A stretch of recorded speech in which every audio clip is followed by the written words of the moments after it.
On my channel, I talk a lot about all kinds of camera gear, everything that interests me, everything that's cutting edge, leading technology. And this includes a lot on Leica cameras and Leica lenses, but also other brands like Sony, Panasonic, Fuji, Nikon, Canon, and Phase 1, of course, which is my medium format camera with the digital back IQ4, which provides, I think, the most terrific image quality you can get on a digital camera today. I didn't talk a lot in the past about Hasselblad medium format cameras, and Hasselblad has two medium format compact cameras in the lineup, and this video is all about these cameras. We'll look into image quality and the shooting experience with these cameras. We'll look a little bit into a comparison between the X1D and the X1D Mark II. I'll also talk about issues which I had for a long time with the X1D despite its beautiful build quality and how to fix them. And there is a secret hidden menu on the X1D which helped me a lot in the past, and I'm going to share this. It is the same as on Android phones when you go into the settings and you go to About Phone on newer Android phones, and you go into software information and then you tap several times on the build number of the Android version you have installed on your smartphone, and then it says developer mode has already been turned on, which means I have done this before, but if I would not have done it before, the developer options would now be available. And you find them here. The developer options, if they are activated, they have a whole bunch of tweaks in the settings for the phone. And as I said, if you wouldn't have tapped on the build model before, it would not be available. And I'm going to show how a similar tweak works on the X1D in the main part of the video. Let's kick off my story with the Hasselblad X1D series cameras.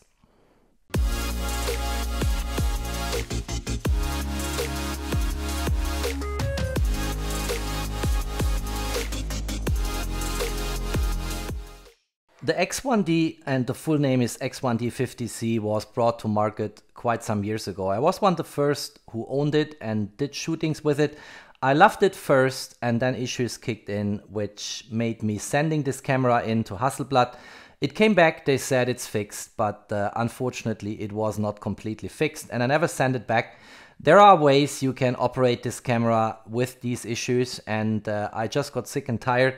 I bought last year the successor of the X1D, which is the X1D Mark II, and that's, I think, the perfect compact medium format camera. It's, I think, comparable with a Fuji GFX 50R, but it looks more poshy, the build quality looks more robust, and the image quality is at least at par.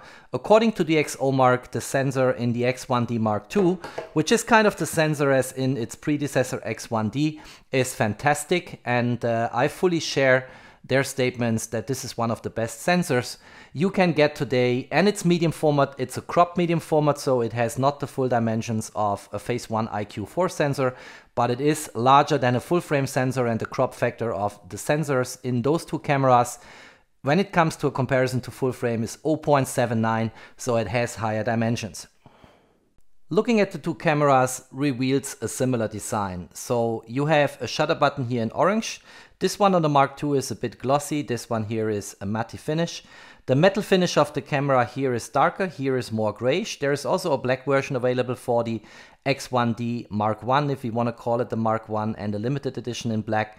There are two buttons here which you can use and customize. There is a mode dial here. The mode dial is nice because it's locked, it pops up. So if you want to use it, you can use it, then you lock it in, and then it's locked. You cannot accidentally rotate it. And you have on the rear side two buttons again, also to some extent customizable. You have a control wheel here on both sides. You have control wheels here at the front side. So here is the X1D, here is the X1D Mark II. And you have 5 buttons along the side of the LCD display on both cameras, so they are pretty much similar in any way you want to look at. On the technical specs, the core of the two cameras is also the same. So they have, as I said, a cropped medium format sensor. Cropped means it sits somewhere between full frame and the full medium format, like you would have it in a Phase 1 IQ4. And the crop factor between these sensors and the full frame sensor is 0.79. What is different is the EVF. The EVF on the Mark II has more resolution and is an OLED viewfinder, I think, whereas this one was already a great viewfinder, the new one is even better. And on the LCD, this one also has a better viewing experience, is larger, has more resolution, and in general the reaction time of the two cameras is also clearly on the advantage side for the X1D Mark II.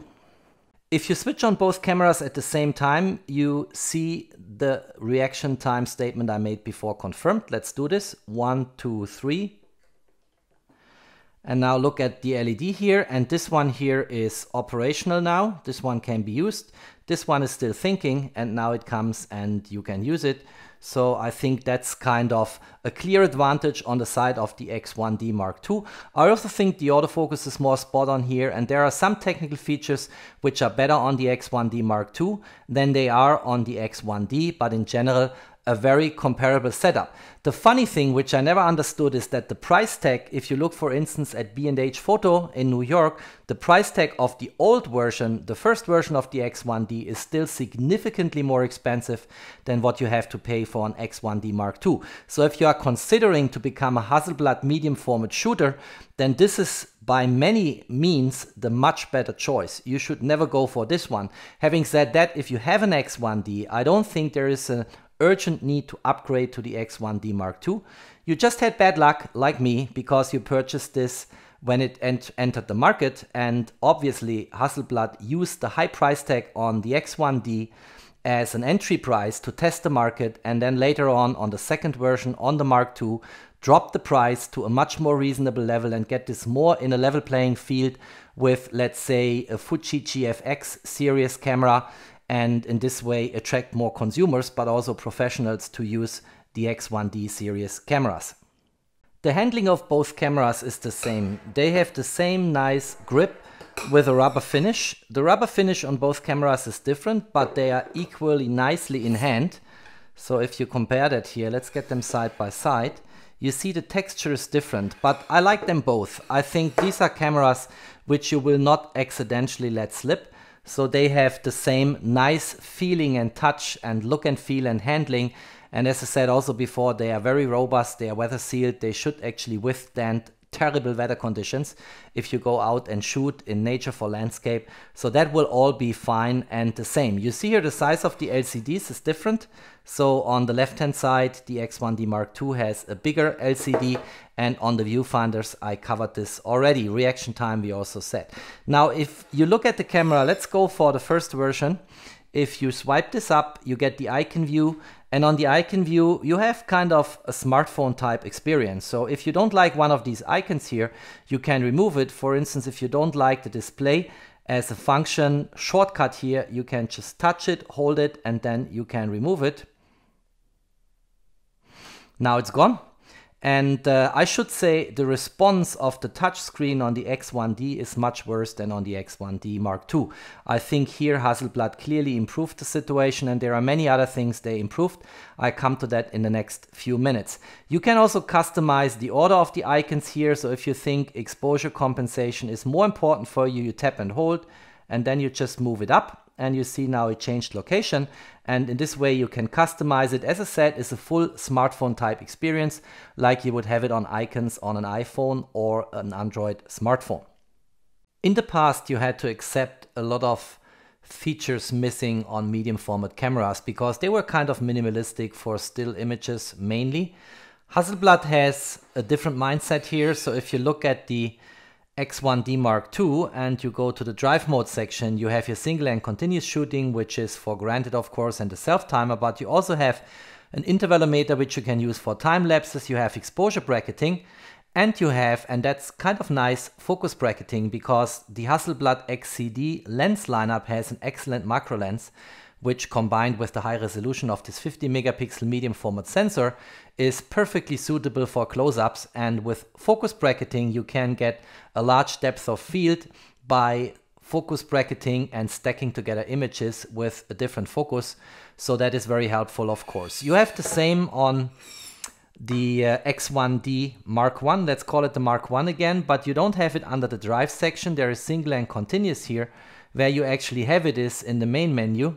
If we go here down and scroll with touch, you come to self-timer, intervalometer, exposure bracketing, and focus bracketing. And I should say that Hasselblad is great in rolling out new firmwares for these cameras. That's something which I really like from Hasselblad, that they continuously improve the features and the specs of the cameras by rolling out firmware updates, which is kind of helping the customer to keep up with modern developments in digital cameras. The video experience here is different. So these cameras are not for video shooters. And I should make this very clear in my video. The Hasselblad X1D has only up to 1080p. So if you go to the menu, go into the video section, go to quality, you get here a resolution to switch between 720p and 1080p. That's really nothing to write home about.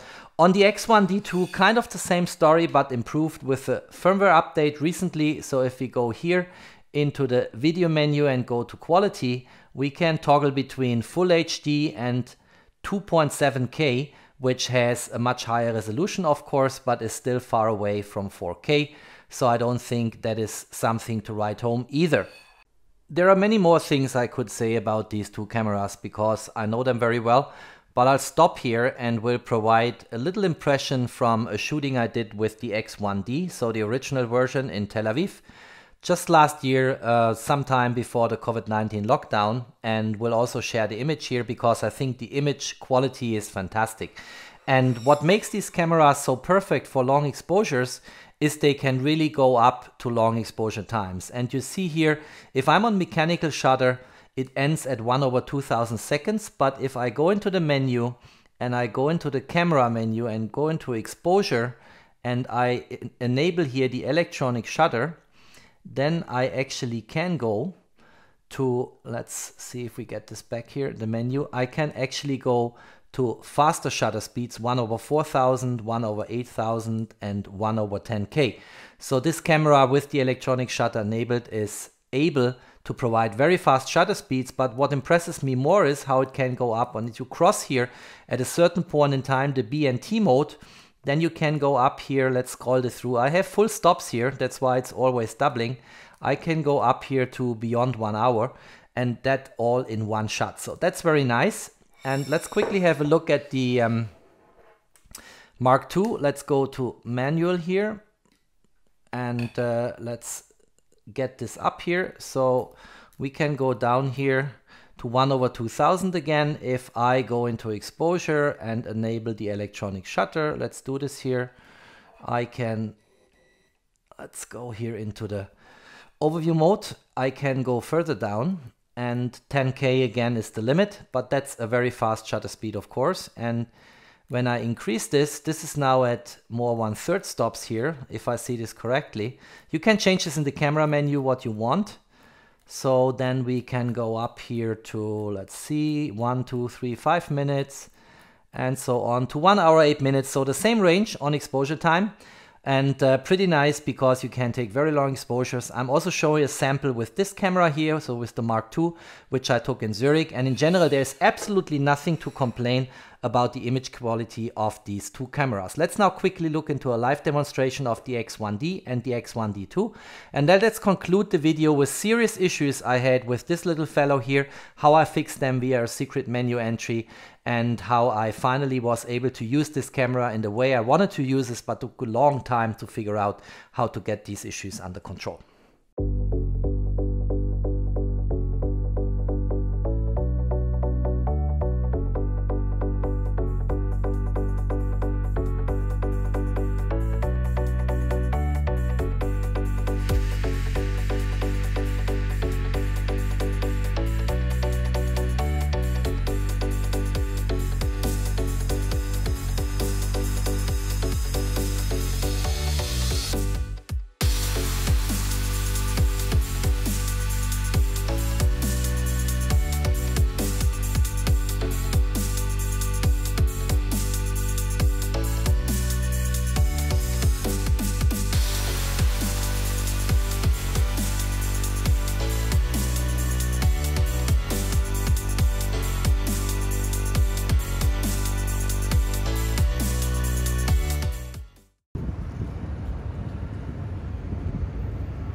When I got the X1D these years ago, just when it hit the market, and I started to do shootings with the camera, I loved the image quality and the handling of the camera for all the reasons I mentioned before. But after a while, in particular when I had not used the camera for a couple of weeks or so, the control wheels did no longer work in a predictable way. And they were erratically jumping up and down on exposure time as well as on aperture. Now it's working, and I show in a moment why it is working. So I had to send the camera into Hasselblad. They sent it back and it still had the same issue. And I was very frustrated, and since you can operate the exposure time and the aperture also by touch functionality, I basically gave up, which is something you should never do when you purchase equipment as expensive as this little camera here. Same on exposure time, you can use it via swipe on the touch menu. And I gave up. I had no mood sending it back and waiting for another 4 to 6 weeks until I get this camera back from Hasselblad. And that was a very frustrating experience. Since I like the camera, I nevertheless last year bought the X1D Mark II, in particular because I have expensive lenses from this lineup here and I wanted to use the lenses, but this camera was not reliable. And just recently I found a fix in a blog in the web where someone explained a procedure which astonished me a lot and then finally worked for me. And I'm sure you remember from the intro to this video how I showed you how to enable the developer options by tapping several times on the build number of the Android installed on the smartphone in the Android lineup. And the same is kind of a hidden secret menu here on the Hasselblad X1D. So let's go into the menu, let's go into the settings, and let's go to About. And here you have the firmware, and if you tap now several times on the firmware in the same way as you tap several times on an Android phone on the build number, an additional menu entry occurs, and this is fixing the problem. And how the heck can people come up with that solution if they don't Google around and find it by chance in a blog? So let's do this now. I'm going to show this. I have intentionally set back the camera to the newest firmware version, so that menu entry is gone. Let's finally see where it will appear. So if you look into the service menu here, you have check for update, log data to be saved, default settings, you can reset everything. You have the reset of your custom modes and you have a reset of the file counter, and that's it. No matter how much I swipe, there is not more offered here. Now if I go to the About section again and I tap several times on firmware, watch what happens. It says additional functions now available in service menu. And I mean, let's be honest, how can customers come up with that weird idea that what works on Android phones with build number is included here? So let's now go back to the settings menu and let's go to the service menu as they said. And here you find now below the file counter a demo mode and additional functions here. And there's a firmware update retry, and the one I'm pointing out here is scroll wheel handling. What does this tell you? It tells you that Hasselblad is well aware that on the X1D Mark II there was or is a serious issue with control wheels at the rear side and the front side of the camera. So they have included a secret hidden menu which you activate by several times tapping on the firmware entry in the About section of the menu. And now you can switch here between, let's try to get this, adjusted and original. And I want to show you what happens if I go to original, and original is, in the meaning of the word, the way the camera was shipped to me. If I go to original and go back to the starter screen here, you see how this is erratically moving up and down. You see the arrow and how this is erratically reacting to my look. Sometimes nothing happens and then it switches over. It's still at 500, you saw this? So this is absolutely unacceptable for a camera with a price tag of $8,000. And that they don't tell the customers that there is this hidden menu entry is even more unacceptable. So let's go here. You see how many times I scroll this until it reacts? So this is completely erratic. Sometimes it's even jumping down when you move up, like now from, you know, it's, look at that. And that changes now. If you go back into this menu About, you see the responsiveness of the touchscreen is also not as good as in the Mark II. And I'm in the wrong section. Apologies for that. So let's go into service menu. And on service menu, let's go from original now into the scroll wheel adjustment to adjusted. and then it works like a charm. So now this is back to functionality. Every single scroll here, well, 1/2000 is the end if we don't go to electronic shutter, because I reset this, it's no longer there. Let's go to electronic shutter, then we get the full spectrum to faster shutter speeds. So now I can go down and it's reacting in the way it should in full stops here. You see this?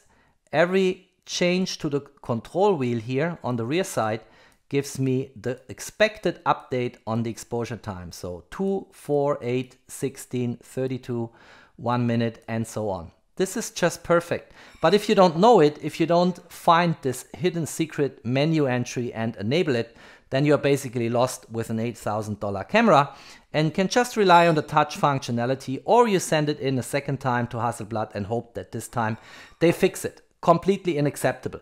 This is not the case on the Mark II. For the Mark II you will be fine, and you also pay about $2,000 to $3,000 less for this camera.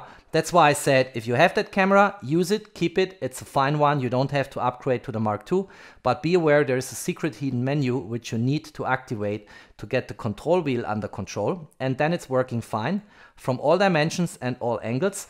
If you don't have a Hasselblad X1D and you want to become a Hasselblad medium format shooter, go for the Mark II. This one is perfectly fine. Hasselblad learned their lessons from the first version to the second version, fixed all the issues, more responsiveness on the touchscreen, better autofocus, higher resolution on EVF and LCD, and in general at least the same image quality and no more issues with control wheels, which I would take for granted for a camera as expensive as these cameras are. Just out of curiosity, let's now try if we find such a hidden secret menu also on the X1D Mark II. So let's first go into the settings. Let's go to service, and we see here this ends with file counter reset. This is end of story, no matter how much I swipe. Let's go back into about, and here's the camera firmware, and this is the newest firmware from Hasselblad, version 1.3. Just recently came out, and let's several times tap on camera firmware and let's see if we have the same message appearing as we saw it on the X1D. Additional functions now available in service menu. How nice is that?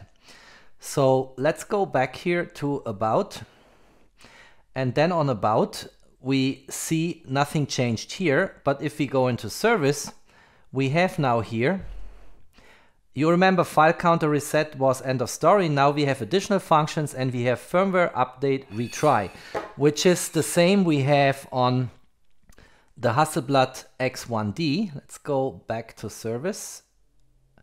Let's put them side by side. Oh, here we reset this. Of course, this is done. So let's go back and swipe to about. Let's go to firmware. Additional functions now available in service menu. Let's go back to service, and now if we compare them both,